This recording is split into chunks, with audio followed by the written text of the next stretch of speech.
I'm sorry, can someone tell me how I enable skin smoothing on the 500C? Look, I know we're in this kind of selfie generation, hyper edited, super filters, right? But we came from these. What we can learn from these is still really important in the way we edit digital, and that's what I'm gonna show you today. Still remember the first time that I bought pro packs of Portra 160 to shoot my first wedding. And back then we didn't have digital cameras to go out and use those. Now occasionally I still get to shoot film. I'll take out the Linhof 4x5 and it's a beauty. Occasionally I'll pick up a Hasselblad, but film has gotten very expensive, and most of the time when I'm going for that film look, I'm going for a digital simulation of it. We're gonna come back to the basics and I'm gonna show you guys how I'm using film looks today, years later from when I started making Filmist. Because since those original hands-on videos, Filmist has gotten easier to use, way more powerful. Film looks have become sort of my go-to because I know I can come into a portrait, a landscape, a street scene, whatever I'm doing, and I can get that really sublime processing. It is so easy to over-process. If I'm doing black and white, I'll go to something like silver. I'll use elegant speed masks to do more refined separation of backgrounds and things like that. I'll use Belladonna Power Workflow for workflow. This isn't a pack where you literally just get one or two films. I said, no, we're gonna go through and we're gonna find all the coolest films so we can just go through them. And then we're even going to make some variants of those films, the E-variants, which are basically variants inspired by a given film, but then giving you kind of a different spin on it. As the years went by, I started doing the Gen 2 films like Portra Gen 2, Natura Gen 2, Ektar Gen 2 to get these really advanced, really refined looks. In those Gen 2s, I would go in and just spend ages, hours and hours refining in Lightroom, then in Capture One, then in Lightroom. And so you can see on these latest ones, if you were to compare these to their real film counterparts, they would have an amazing consistency. When you load up Filmist, whether it's the presets in Lightroom or whether it's the styles in Capture One, you know that you're gonna come in, and at the top we have the ChemKit mods, right? What are my go-tos? I know if I come to something like Portra 160, Portra 160 push to give me a little more push without having to add a mod preset, Portra 400, Portra 800.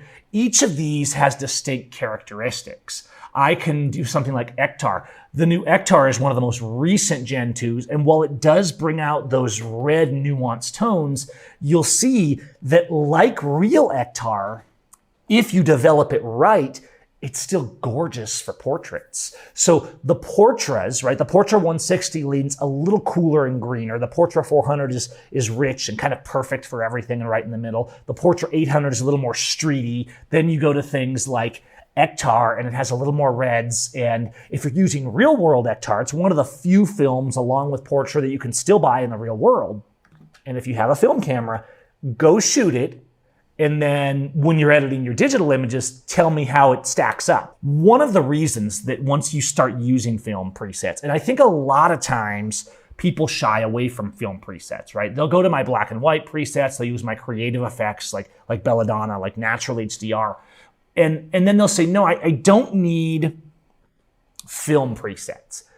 And there's some of you out there that are making your own presets and doing your own formulas, but you're probably never gonna go as crazy nerdy research on all these different formulas as we did in Filmist. And that's what makes Filmist so special and why I wanted to do another video of a hands-on. It's not so much about the fact that I can say, oh, this is an Ektar-like look to a client. The client doesn't care.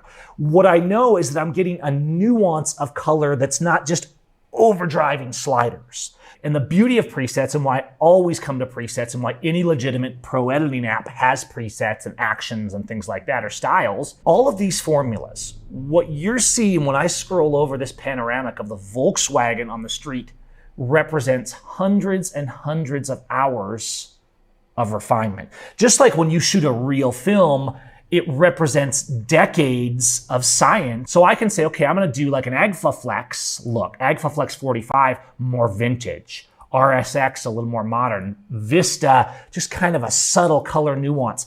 Each one of these film-inspired looks has its own nuance. And so if I look at Agfaflex Vista, which is another favorite of mine, if I go to something like Portrait, I'm like, nah, it's not quite enough, right? I want something a little more poppy.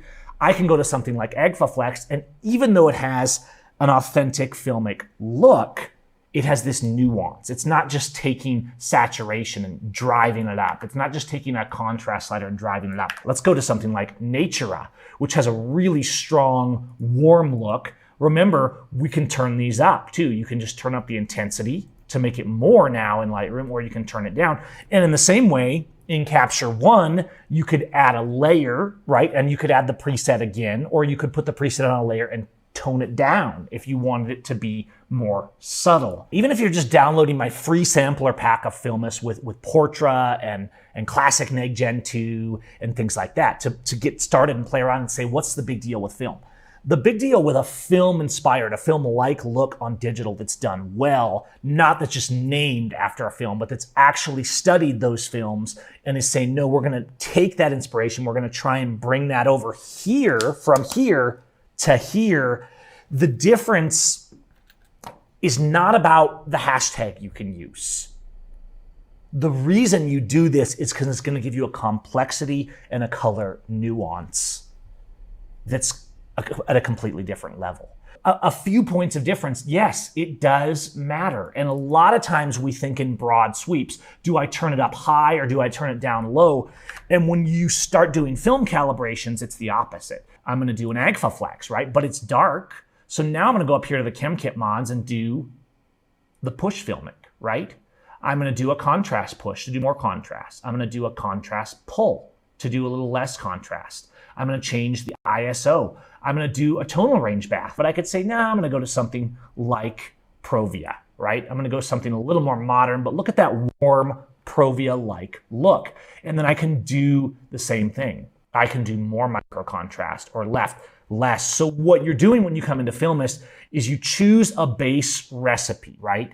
You play around, you can browse over the styles until you find the look that fits what you're trying to do. Then you can come up and use the ChemKit mods, the grain, the contrast tools. Yeah, this is looking good, but I'm gonna up my exposure a little bit. Let's go to an Ektar, right?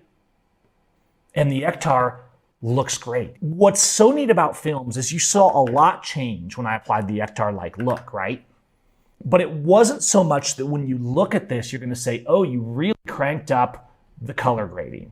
Because the points and the curves and the HSLs, it's about really fine detail. So I can say, go to the Ektar, or I could say, no, let's do the Portra 400 variation.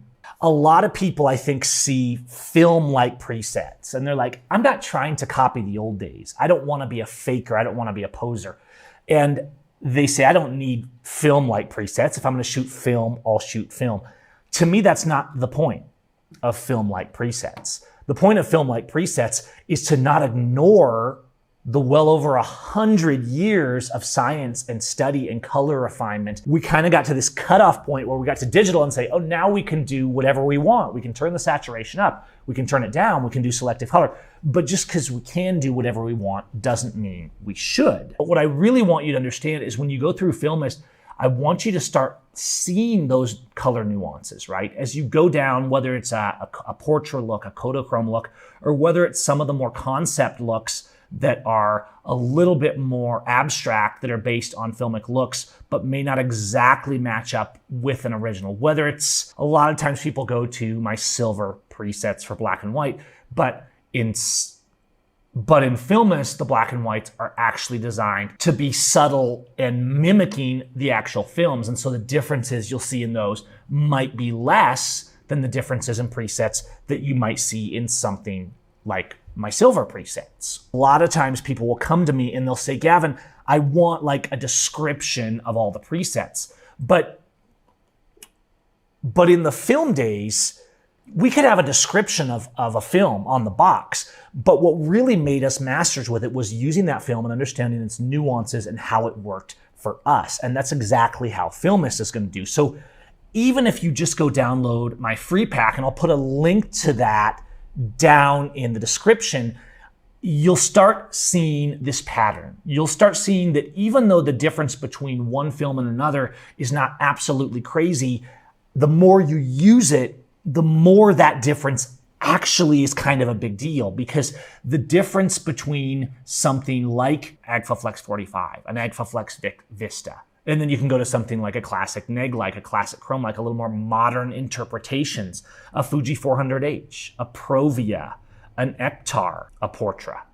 Every one of these is going to have differences. And so there's a lot of films in here to keep that variety alive. And those are going to work amazing in a lot of different ways. While you may have go-tos, things like Portras and Ektars and classics and Fujis and things like that, don't be afraid to step out your box a little bit, because all of these are really bringing in subtle tone, color, and nuance differences. You start seeing your edits more, you actually start seeing the nuances of your light better. You start seeing things in camera better. And really, probably one of the most transformative things in the nuance of my raw editing has been creating and editing with film-like looks. Not so I can go to a client and say, oh, I'm using film presets. Not so I can be a hipster about it and be like, well, you know, I'm emulating the Hassie look. Which film look would you like as the client? No, that's not the point. The point is that we can edit better with more subtlety, with more nuance, and with more control. So jump in, apply a film look, move over it, mouse over those presets. The goal of having presets or styles in your software, and also of not having too many, not having 500 of them, so you're just like undecided trying to figure out, oh, you know, where do I go? There's too many. No, there's a reason that when I make preset packs, they're highly refined and I keep the numbers down to a limit. You need to be able to learn what those do, but not from a text description, by truly using them. And when you do, you're gonna look at this and say, oh no, I'm gonna go with an Ektar, or I'm gonna go with a Portra. Then after that, you say, no, I'm gonna go up and I'm gonna mod that, right? I'm gonna expand out the tonal range with a tonal range bath. I'm gonna make the grain a little finer or a litist coarser. If you're a Filmist user, make sure you're up to date and that you're not a year and a half behind, because the amount of updates I've done in Filmist is huge. And if you don't have these, check them out and at least go download my free ones, because you're gonna like them. They're gonna help you to go over here to the develop side and say, okay, I'm gonna focus a little more on the subtlety and on the nuance of what's happening in those tools, and the magic of using things like F-curves, of using nuance in my HSL, of using dynamic range subtly and not just driving everything into a mid-tone histogram. I hope you guys found this useful. If you did, give it a like, leave a comment. Let's talk about it. What are your favorite films? You tell me, and we'll see you guys next time. Does this Linhof even have white balance settings? Where's my menu? I'm sorry, I couldn't resist.